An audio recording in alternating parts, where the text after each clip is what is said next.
嗨，大家好，我是躺平叔。今天是2020年8月17号。這一期咱們聊一聊牛來。正好紅綠市场喜歡牛來，牛真的來了啊！最近這幾天互聯網上發生了一起極其詭異、極其抽象的事情。一部叫《牛來》的國產動畫片突然就火了，也不知道為啥這片子火到什麼程度呢？上映前9天總票房才7000塊錢，很多影院都把它下架，有的是把它藏在半夜放。全國這麼多電影院它排片只有10幾場，就這麼一個電影，這本來是應該是見光死的這麼一個角色，結果短短幾天時間，社交媒體上各種吐槽、造梗、二創鋪天蓋地，排片量猛增了上千倍。預測票房直接被抬到8、9千萬元。那這片子到底是個啥呢？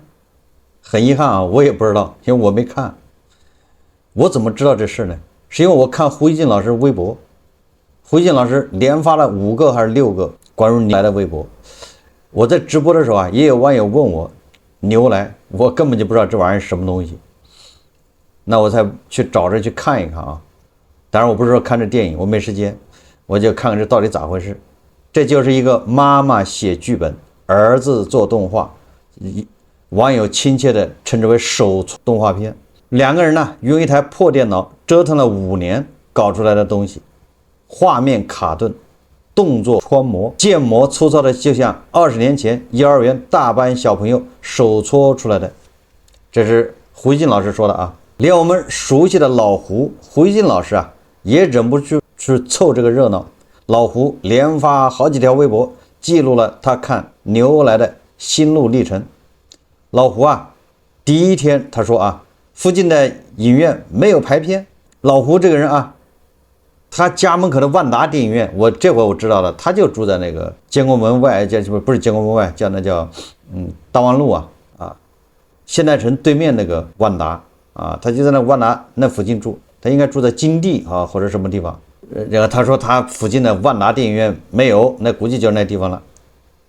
然後他為了看這個片子，他跑到一個離他家挺遠的一個地方，老遠。胡一靜老師原文是這麼說的，跑老遠，老遠多遠呢？反正進不了。買了一張深夜10點45分的場，結果讓老胡大吃一驚，下巴都掉地上了，說座無虛席，馬上從頭笑到尾。片尾大家居然還罕見的鼓了掌，連老胡都感嘆他說這是不知道走了什麼邪運，完全不可複製的網絡時代觀影奇蹟。結果胡一靜老師這個看完之後回去他在琢磨他說牛來的火肯定關注某種逆反心態的爆發，這就像當年的芙蓉姐姐走紅一樣，是一種神醜。他還引用了彭博社的報道，說它反映了社交媒體關注度對消費者行為的掌控。胡一靜說這電影除了學齡前的兒童，正常大人除了獵奇根本看不下去。滿場的笑聲其實是在嘲笑，這種水平也敢拿到影院放，得需要多大的自信這是胡一靜老師就第2天他的粉絲，結果到了第3天他就更進一步追問了。老胡看着網上的輿論越演越烈，甚至有人開始深刻剖析，借題發揮。老胡坐不住了，趕忙出來降溫。他說誇大拔高牛來意義多是犯神經，借題發揮，牛來沒意義，他的爆火也沒意義。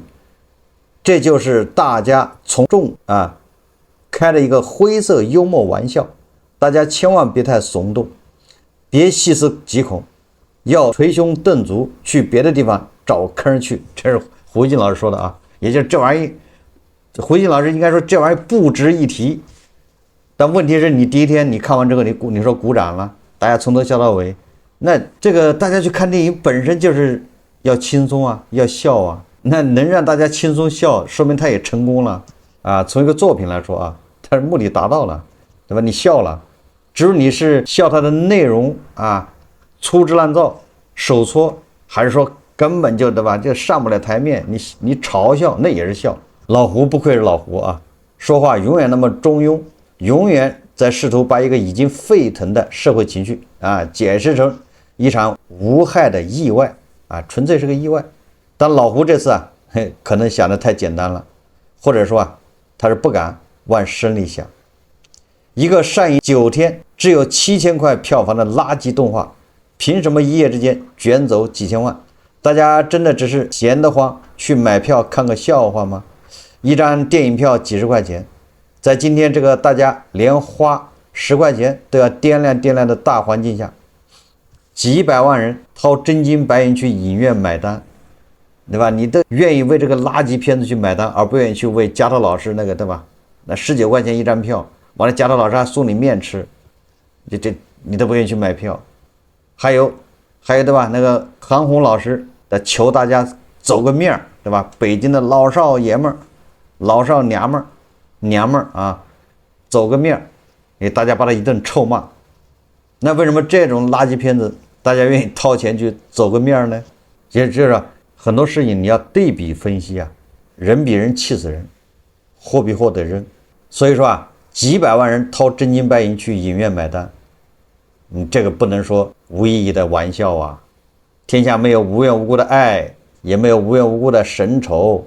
牛來的火絕不是一場偶然的灰色幽默，它實際上是當下千千萬萬普通人，尤其是年輕人、網友積壓在心底那股子叫什麼呢？迷失、焦慮、渴望變化、對前途迷茫，不知道該怎麼辦。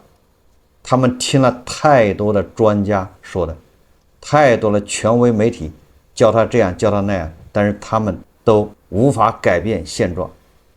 他們從小就聽話，好好學習，結果考上大學沒工作，對吧？他們聽專家說救樓市，他們就買了房，結果房子還在跌，身陷囹圄，對吧？他們被迫叫生活所迫跑去開網約車送外賣，結果傳媒媒體還說這是他們的愛好。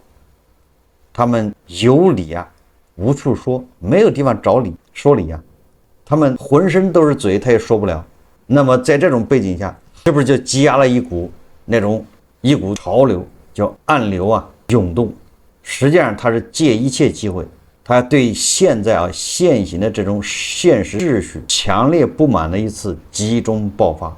你不知道他從什麼地方爆發，總之他會找到任何一個由頭，对吧？星星之火可以燎原，他一下就砰啪。你想想吧，為什麼韓紅說走個面，結果韓紅現在連他基金會都搞不下去了，感覺是點了一個活躍桶。所以我們現在回頭想想，至於嗎？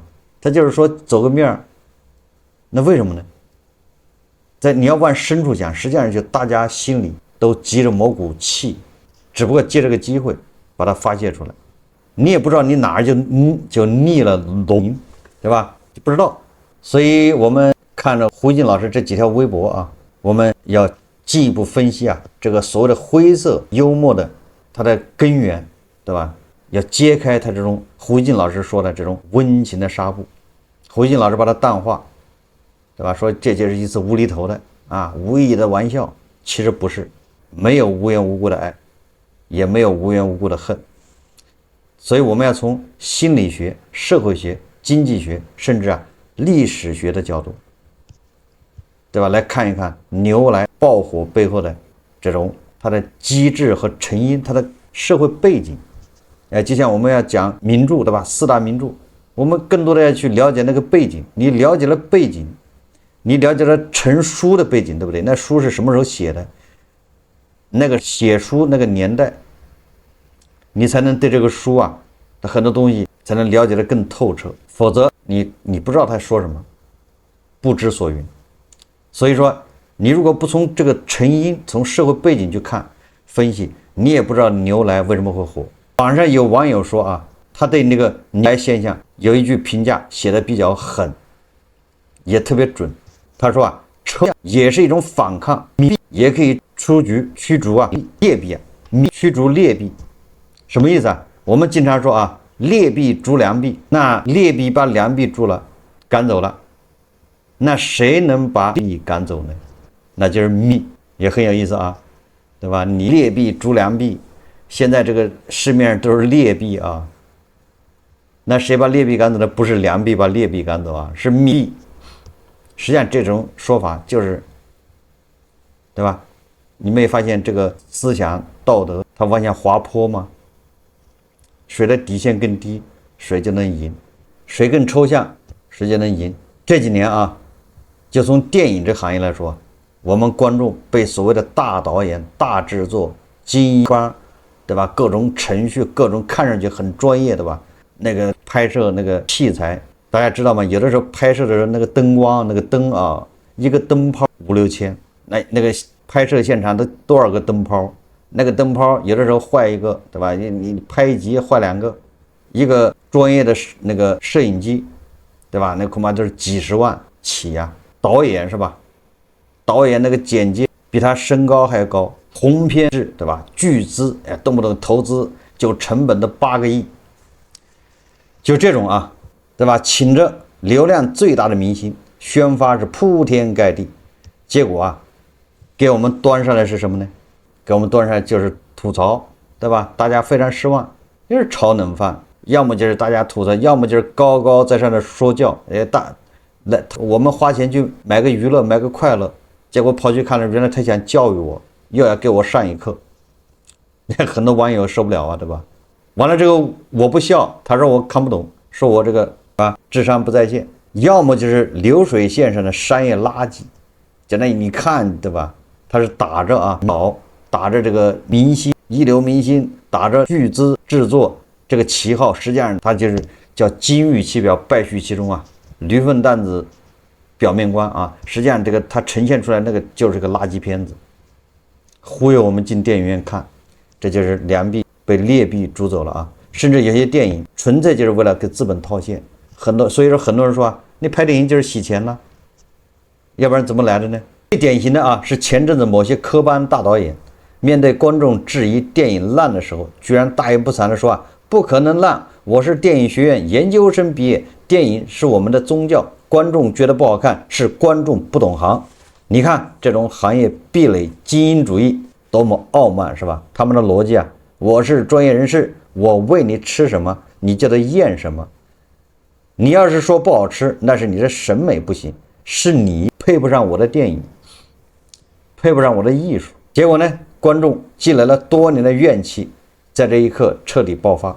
當牛來出現的時候啊，所有人心裡都清楚這片子爛得慘不忍睹，但大家為什麼還要買票？因為觀眾心裡有本賬啊，牛來的爛是作者能力有限的真誠的爛，人家母子倆折騰5年，沒想着套路誰，也沒有高高在上說教你，而那些大制作的爛是拿着頂級資源糊弄觀眾的傲慢的爛，是端着架子搶錢的爛。既然你用所謂的專業和規則來割我的韭菜，那我乾脆捧一個連業餘都算不上的牛來，這就叫用驅逐。觀眾是在用買票這個動作發出咆哮，去你媽的技藝白花，去你媽的精英導演，老子寧可把錢扔給一個手搓爛片，也不願意再給你們這幫傲慢的精英貢獻1分錢。所以當某些人喊走個面的時候，他迎來的不是走面，而是唾沫。這是一種極其樸素又極其無奈的弱者反抗。當正常的批評聲音被控評，被粉圈控场，被權威無視的時候，大眾就會選擇用抽象和神醜作為武器。我不跟你辯論，我也辯論不過你，因為話語權在你手上，這個对吧？尺子在你手上，定義在你手上，解釋權在你手上，我跟你也沒法講道理。那我們唯一能做的就是拿腳投票，我給這個最爛的片子投一票，就是為了寒碜你，就是一種反擊。我直接掀桌子，把一個公認的垃圾推上神壇，狠狠地抽整個精英階層的和傳統秩序的一個響亮的大耳光子。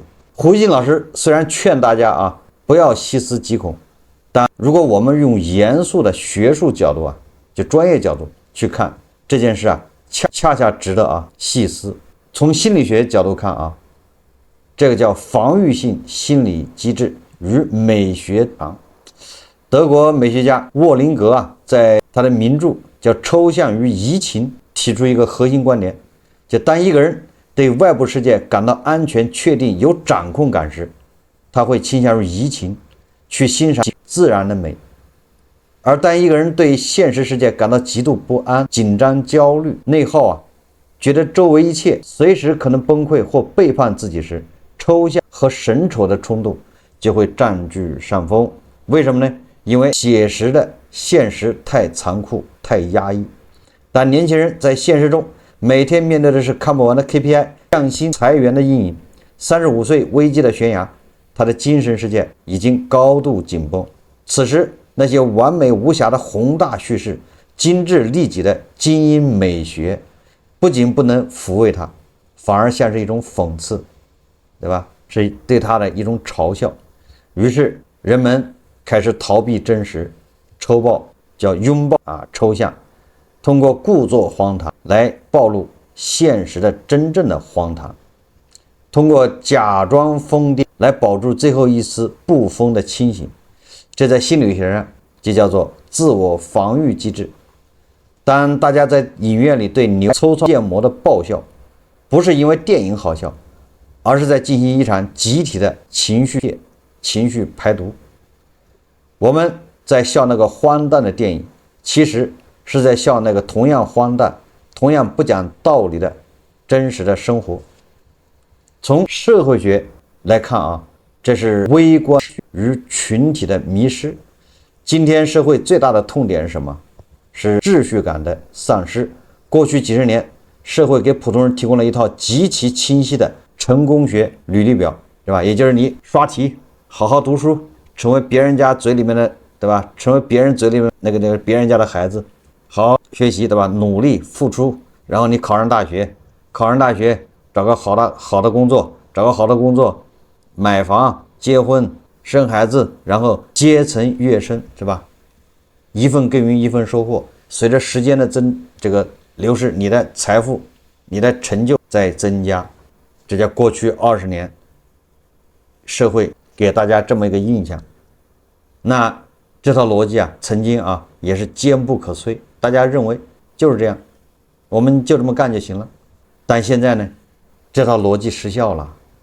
千軍萬馬過獨木橋之後，發現等待自己的是畢業即失業，努力工作幾年，發現攢的錢還不夠房子跌掉的首付。外部世界變得極其清晰又極其冷酷，向上爬的路已經封上了，階層沒辦法流動，固化。當你在努力的一份耕耘一份收穫的時候，你發現身邊全是彎道超車，全是4+4。每一次面試的拒絕，每一份無休止的加班，都在告訴你，你的命運根本不掌握在你手裡，你的努力更像是一個笑話。當宏大敘事破滅，社會流動性停滯，群體就會陷入長期的迷失與焦慮。社會學研究表明，當大眾感到無力改變宏觀現實時，就會出現解構一切權威這種傾向，也就開始對權威不滿，對吧？懷疑權威。既然我無法在你的這個權威，在你的規則，對吧，裡面贏，那我就要毀掉這個規則。我不講邏輯，我以毒亂回，我把垃圾當寶貝。這就是當代年輕人對權威語言的一次集體的反叛和反抗。也就是我們經常說的，我要換一把尺子，我不要用你們的尺子來量。你只有換一把尺子，你才能找到自己。如果你用這個社会已有的這個尺子去量，你永遠是個失敗者，你永遠，對吧，沒有自信，你永遠被別人踩在腳底下。第三從經濟學角度來看就是邊際效應遞減與低成本發洩。在經濟下行期，有一個著名的現象叫彩票效應或者口紅效應。當大額消費，就是買房買車創業變得不可行甚至極其危險的時候，大众的消費傾向會迅速向低成本情緒撫慰型消費轉移。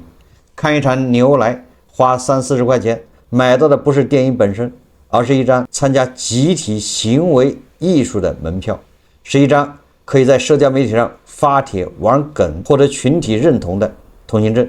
在經濟學上，這叫用極低的邊際成本換取了極高的情緒價值。大眾不是傻子，大家是在極其精準的進行情緒算賬。實際上啊，我們聊到這裡啊，我們應該把視線拉得更遠，也就是我們往歷史上看一看，觸碰歷史的深度。當然，這個話題啊有點有風險啊。很多人覺得牛來不就是網民玩個梗嗎？胡鑫老師就這麼認為啊。至於上升到社會危機的層面嗎？胡鑫老師說啊，人活着總得有點無意義的存在。但是啊，歷史經驗告訴我們，我們只要往前看一看，當一個社會啊聚集了龐大的無處安放的焦慮，當大眾對現實秩序產生普遍懷疑，而又找不到合理的宣泄渠道的時候啊，這種反權威、以醜為美、荒誕狂歡的情緒極容易被異化、被引導、被利用，甚至滑向歷史的深淵。我們可以做2個跨時空的对比，或者叫比較。第一個对比就是1900年義和团運動。當時義和团運動是怎麼起來的呢？那是清末社會危機深重，底層農民面對官府的腐敗、洋人的欺诈、自然的自荒，陷入徹底的深層絕望，也就是他没有任何希望。他該怎麼做呢？你就告訴那些底層的農民他該怎麼做，怎麼翻身，或者怎麼樣能活得好一点，沒有任何希望。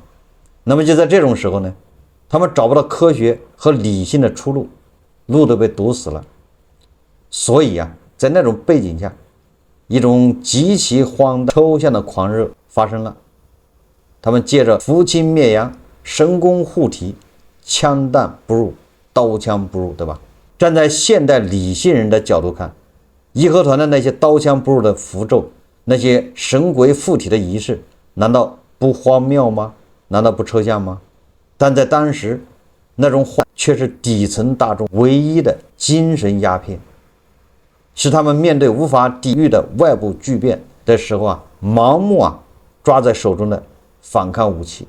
你現在看很荒誕，和牛來爆火一樣的荒誕，但是為什麼荒誕變成了現實？那第2個例子呢，就是上世紀60、70年代的狂熱運動。在那場運動初期啊，大量的青年人同樣處於一種複雜的社會情緒之中，對現有的官僚秩序的不滿，對未來的迷茫，以及被宏大話語點燃的亢奮。就是你想60、70年代的年輕人，他也不知道他未來幹什麼。城市人口急劇膨脹，但是沒有那麼多工作機會，也沒有那麼多領導崗位可以安插，所以他們破壞一切傳統美德，打碎一切精英權威，把醜陋的當成光榮，把粗暴的當成先進。那種砸爛一切的快感，本質上也是一種對現實失去的激情的宣泄。那時候，对吧？權威靠邊站，學校裡面老教授靠邊站，對吧？你的這個學術越厲害，你越靠邊站，就要外行領導內行。你要社會主義的草，不要資本主義的苗，這不就是這個，對吧？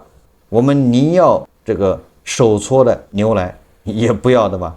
那個精英拍的那些電影，就是這種一種心理，它是一種投射啊。那就是說，為什麼這個投射能夠成功？那是因為大家心裡啊，就像佛教說的一樣，如來說的，我們每個人心裡啊，都有佛性的種子啊。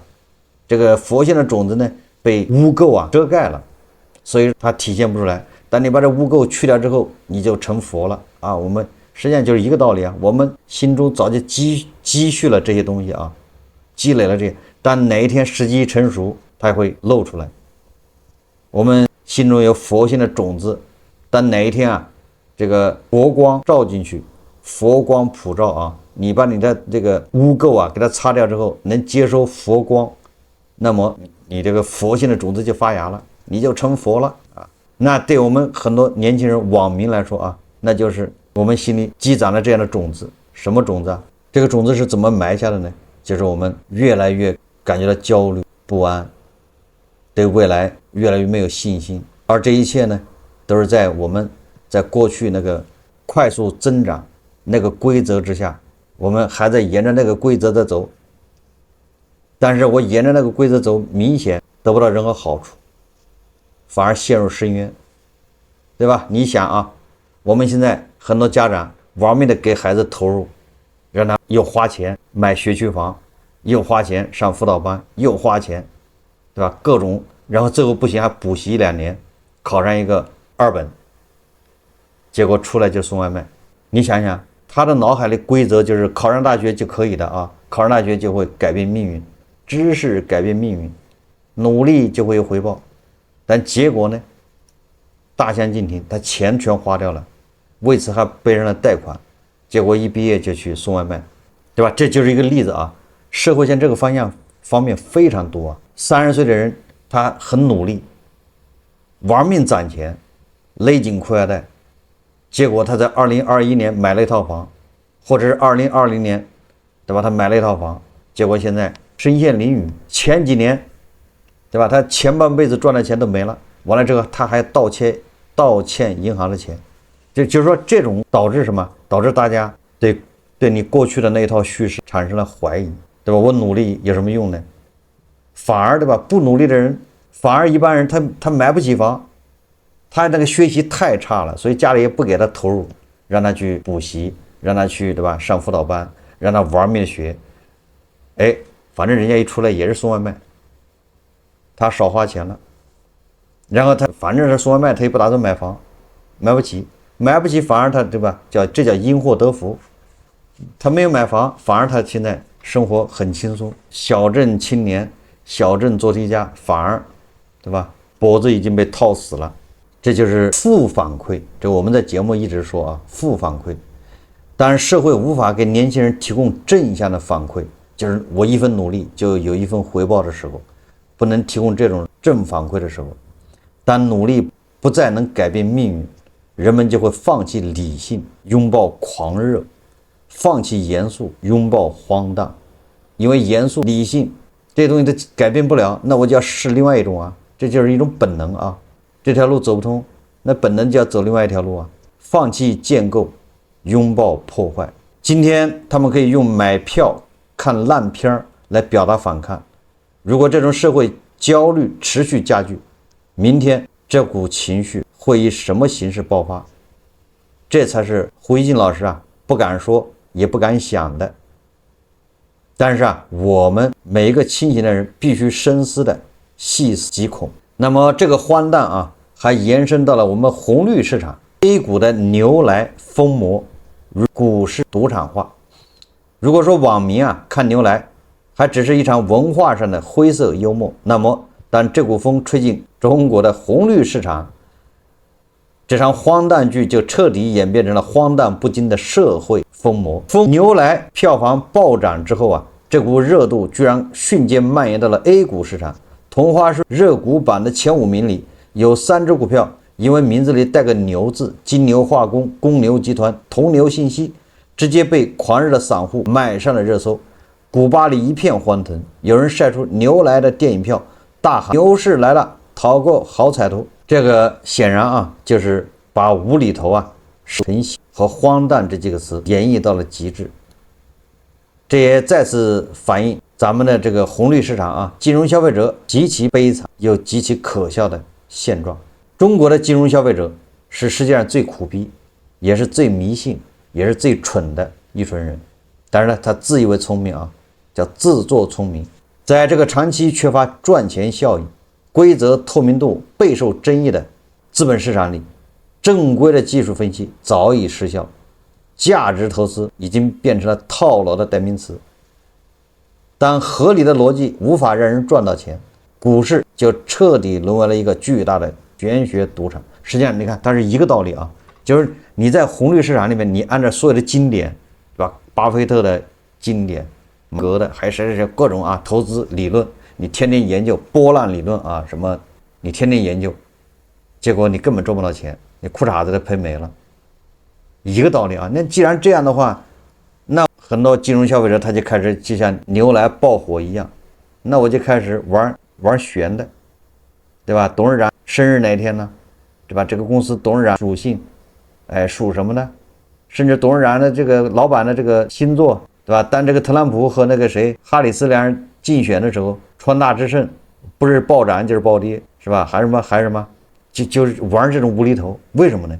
實際上這個就反映出很多人他玩那種傳統的那種投資理論、價值投資，恰恰是失敗，走不通，他才会玩这些歪门邪道一樣的看似无厘頭，實際上是一種無聲的反抗。但是這個無聲的反抗跟那個牛來就不一樣了牛來無非就是30塊錢電影票，你這個可是本金吶，你拿自己的本金跟人家做抵抗，這個有點不太負責任，就這意思金融消費者買金牛化工不是因為他們真的相信金牛化工能接幾百億訂單，而是因為他們處於極度的焦慮與絕望中，急需找一個精神圖騰來麻痹自己。這和古人遇到大旱天去廟裡求雨，抬着泥塑的神像遊街沒有什麼本質区別。這就是中國金融市场的資本市场現狀，機構在割韭菜，散戶在玩玄學，整個市場充滿了一種極其滑稽的賭場氛圍。大家不再關心經濟基本面，因為基本面太冷，大家只能在玄學諧音梗裡尋找短暫的亢奮。一部爛片叫牛來，股票就得漲。明天如果有一部爛片叫熊，是不是整個紅綠市場就要去跌呢？這種極其幼稚極其盲目的集體無意識行為，恰恰說明大眾在面對龐大市場風險時的無知與無奈。就這意思從一部幼兒園水平的動畫片《牛來》到老胡微博裡試圖掩蓋社會矛盾的中庸說辭，從大眾以醜為美集體反抗，到歷史深處狂熱情緒的隱隱呼應，再到 A 股市場玄學炒作的荒誕劇，展現在我們面前的是一個被焦慮、迷失和不安深深困擾的時代。作為身處其中的普通人我們該怎麼選擇呢？是滑向虛無，還是加入狂歡？法國哲學家曾說認識到世界的荒誕不是思考的終點，而是思考的起點。追求抽象是為了在亂世中尋找精神的棲息地。當代年輕人的抽象與玩梗，本質上也是試圖用戲謔的方式為自己爭取一點不被現實吞噬的尊嚴。但是我們要注意如果抽僅僅停留在防禦和破壞，我們最終會滑向徹底的虛無主義。既然規則是假的，既然權威是爛的，既然努力是沒有用的，那我是不是可以就徹底擺爛？是不是就可以隨波逐流？當然不是我認為面對這樣一個充滿未知與荒誕的世界，最深刻的姿態是做一名清醒、具有悲劇色彩的信者。什麼叫信者？就是心中仍有光明，這叫信者，相信還有光明，相信這個世界會好。我們要做個信者。當我們看到電影市場劣幣驅逐良幣的時候我們依然要相信這個世上還是有打動人心的藝術。當我們清楚地看到現實生活的殘酷與不公，我們依然要選擇在微觀的生活裡做一個善良、真誠、有責任感的人。當我們領略到現實的殘酷依然要熱愛生活。所謂的抽象是我們看透現實真相之後的一聲冷笑，而冷笑過後我們依然要挺直腰板，握緊雙手，去活好每一個具體的日子。